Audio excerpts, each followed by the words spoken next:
Toujours à l'étranger, cette conférence de haut niveau pour le Soudan qui a lieu à Londres, co-organisée par l'exécutif européen avec le Royaume-Uni, la France, l'Allemagne et l'Union africaine.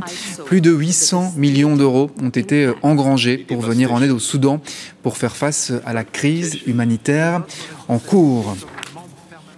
Il faut dire que sur place, au Soudan, la situation est absolument dramatique. Le pays est en guerre depuis 2 ans maintenant. 2 factions militaires rivales s'affrontent et ce sont les civils qui payent le lourd tribut de ce conflit. Benoît Feit.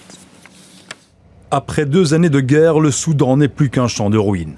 Les combats ont fait des dizaines de milliers de morts et détruit la plupart des infrastructures de première nécessité. Même dans la capitale, Khartoum, l'eau vient à manquer.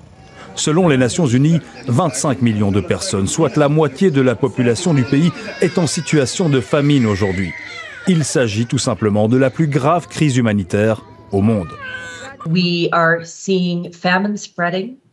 It was first confirmed in August in Zamzam IDP camp in North Darfur and has since spread to 9 other areas. And the reports we receive on the ground from these places are just absolutely horrific.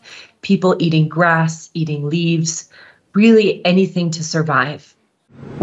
Depuis 2 ans, la population est prise au piège d'une guerre que se mènent les 2 hommes forts du pays.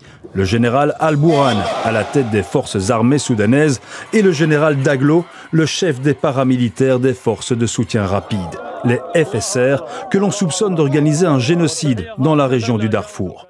Une violence extrême qui a poussé de nombreux civils à fuir vers le Tchad. En fait, la plupart des hommes ont été tués à l'intérieur au Darfour. Et donc, ce sont des familles, la plupart des femmes seules avec des enfants qui traversent dans des conditions assez innommables. Vraiment, ils arrivent avec aucune affaire sur eux, vraiment juste que leurs vêtements. Les exactions contre les civils perpétrées par les 2 camps ont déjà poussé 13 millions de personnes sur les routes, dont 3 millions qui ont fui vers les pays voisins, au Tchad, mais aussi en Libye, en Égypte, en Éthiopie, au Soudan du Sud et même en Ouganda. Un exode massif qui n'est pas près de s'arrêter au vu de la situation humanitaire dramatique qui prévaut dans le pays après 2 années de guerre.